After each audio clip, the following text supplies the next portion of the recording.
the 17th of December, 1944. The pre-dawn chill hung over Hansfeld, Belgium. SS Commander Joachim Peiper stood among 50,000 gallons of captured American fuel. For a moment, his hopes for Germany's Ardennes offensive surged. But as his men refueled their tanks, one chilling realization set in. If the Americans could afford to abandon this much fuel, the war was already lost. Peiper had discovered not just gasoline, but the crushing weight of American industrial power. In late 1944, Germany launched Operation Watch on the Rhine, a desperate attempt to turn the tide. The plan? Push through the Ardennes and split the Allied forces. But behind this bold move was a fatal flaw. Germany didn't have the fuel.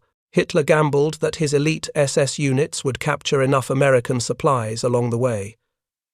At the same time, the United States was operating on an entirely different level.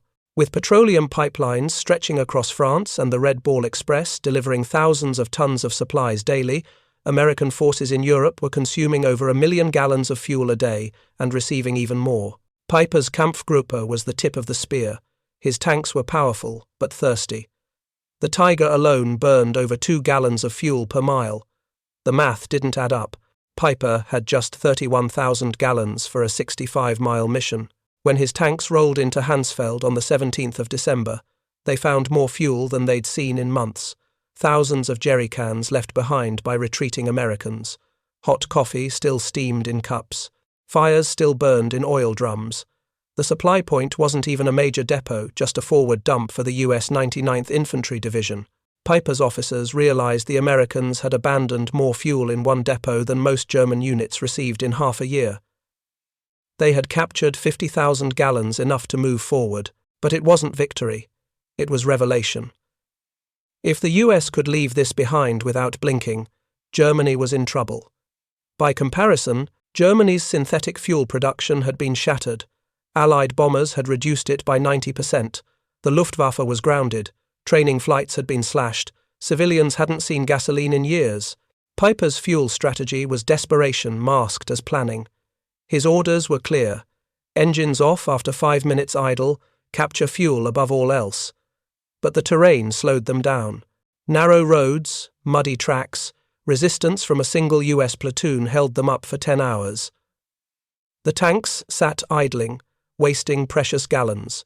They reached another depot in Stavelot containing 2 million gallons.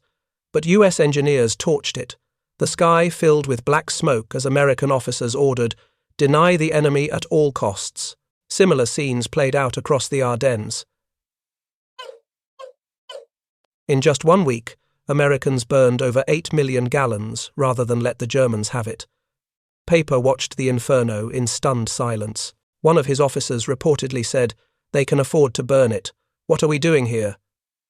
The Americans weren't running out. They were stockpiling. They were flying in fuel by the ton.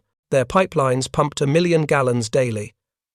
One truck convoy system alone consumed more fuel than Germany's entire Army Group B received in a month. Peiper advanced a few more miles. At La Glise, his tanks finally stopped, not because of enemy fire, but because their tanks were dry. Of the 119 tanks and assault guns that began the offensive, only 39 remained and none could move. The Americans surrounded Peiper's forces. With no fuel, the Germans destroyed their own vehicles and fled on foot. What Peiper discovered at Hansfeld wasn't just a depot. It was the end of an illusion. The war was already lost, not through courage or combat, but through capacity. Germany had elite soldiers and deadly machines, but America had factories, oil fields, and a logistics machine that could casually burn millions of gallons to win a single battle.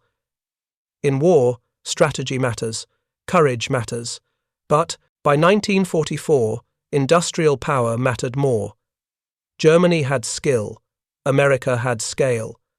The Battle of the Bulge wasn't just fought in the forests of Belgium, it was fought in refineries in Texas, on pipelines under the sea, and in convoys racing across Europe. And that's where the war was truly won.